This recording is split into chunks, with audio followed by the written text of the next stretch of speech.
Hey there, and welcome to another episode of the Cutting Room Floor. This is where I take a biblical passage and I dig a little deeper into some of the details that might help us have a better appreciation for the meaning of a particular story. And this week we're looking at the story of we call it the Good Samaritan. It's a story that's found in Luke chapter 10. And we spent some time this past week looking at the challenge in the story of what it means to really love your neighbor, and defining that question of who is your neighbor. And I want to take you somewhere. I'm going to take you kind of to well, let me put up a picture on my screen here. You should be able to see this. You were looking at you're looking at a picture of the Dead Sea, and it's taken from a place near a place that is called Qumran.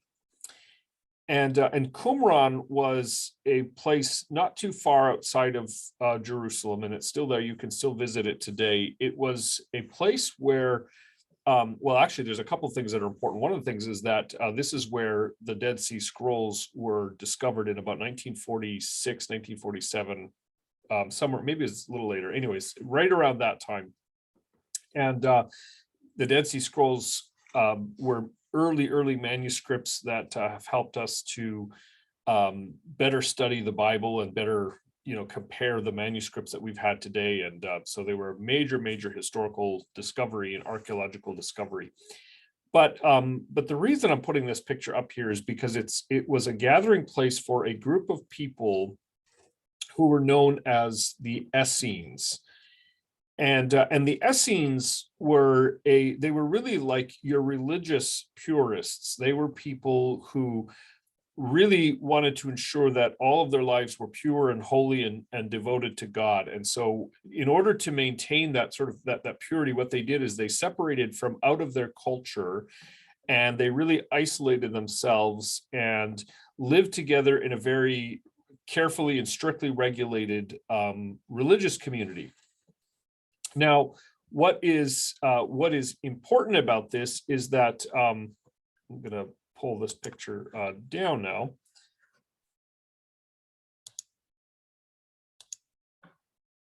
What was important about this is that this was a group of people that believed that any contact with the outside world was spiritually harmful to them, spiritually dangerous. They even had a saying, and this is why this is why I think it's relevant. The Essenes had this saying that they had to love their fellow Essenes, and that meant they had to take care of them, and they had to be committed to the well-being of fellow Essenes and fellow separatists. But the line was that they had to hate all the sons of darkness. And so anyone who betrayed Essene theology, anyone who betrayed the norms of the group, was to be considered an outcast, and they were to be hated. And they even had a saying, and this is why this is relevant. They even had a saying that that became fairly widespread and well known. They taught that if a non-Essene or a heretic or a renegade, if that person fell into a ditch, they could be, in fact, I'm saying it wrong here. A person who was not an Essene and was a heretic, someone who had betrayed the values of the group, had to be thrown and pushed into a ditch and not pulled out. That became a sort of a slogan or an idea that was very widespread among this community. And you can see then, if that idea had some traction, or if it was maybe a slogan that was somewhat popular in Jesus' day, that you could take the people that didn't think and live and behave as you did, and you could throw them, you could push them into a ditch and not pull them out. You can see then, why would Jesus tell a parable about a man who falls into a ditch and no one would pull him out? You can kind of see how that actually Jesus very well may have had that idea in the back of his mind. Now, what relevance is that today? Well, it turns out that even if you hear that you should not, you hear the line about pushing someone into a ditch and not pulling them out, and you think, of course, that's wrong. And yet what we find is that human behavior is actually is not so different from that. We might not actually push someone into a ditch, but human behavior tends to be very groupish. We tend to associate with people who think and behave as we do, and we tend to be exclusive towards people who think and behave differently and who live differently than we do.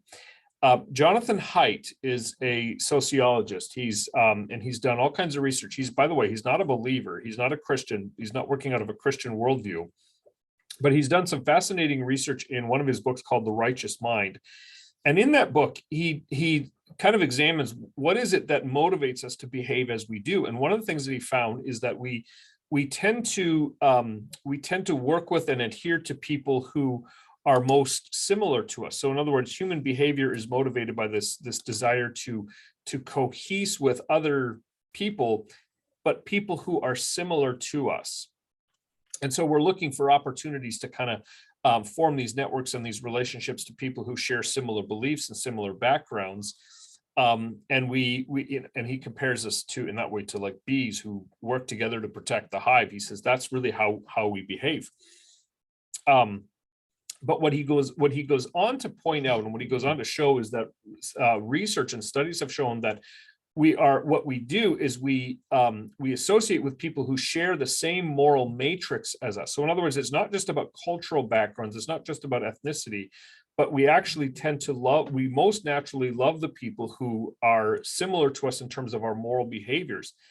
And then he goes on and he describes that we take an oppositional posture to people who are, he says, outside of our hive. In other words, people who violate our moral matrix, people who violate our understandings and our norms of right and wrong, those are the ones that we tend to hold at arm's length. So this is why this all makes a lot of sense, because when you think about how in American context, Republicans and Democrats, left-leaning, right-leaning people, conservatives and liberals, we don't just see each other as people who hold different points of view. We actually see one another as enemies and oppositional towards each other. And so there's this tension and this vying for power and influence.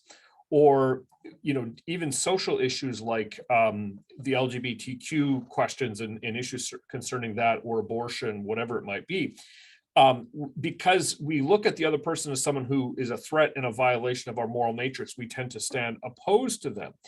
And this is why Jesus' call is so countercultural, because what he's really calling us to do is to love the person who is so different from you in all kinds of ways, religiously, culturally, ethnically, traditionally, and so on. That's what Jesus is doing in the parable of the Good Samaritan. He's really saying you need to love people who would actually, to use Jonathan Haidt's language, he would say you've got to love the people who violate your moral matrix. You've got to love the people who don't think like you. And this cuts against the very grain of how we're hardwired. And yet it's a powerful picture of what the gospel is all about, because again, to put it in the language of Jonathan Haidt, the gospel is about God loving people who completely transgress and violate his moral matrix. In other words, we transgress and we violate his nature. And yet the gospel is about God coming to us and loving us in spite of all of that. And when we see ourselves when we identify not first as the priest or the Levite, but when we identify ourselves as the victim who is beaten and left by the side of the road, that then becomes the power that allows us and enables us to actually love people who think differently. So I'm going to just close with that challenge and that encouragement. Think about the people who see the world differently from you do. Think about the people who share different beliefs and backgrounds. And by the way, loving the person who thinks differently does not mean that you have to agree with their beliefs and their practices. It doesn't mean that you have to share their point of view. You can love a person without approving of their behaviors.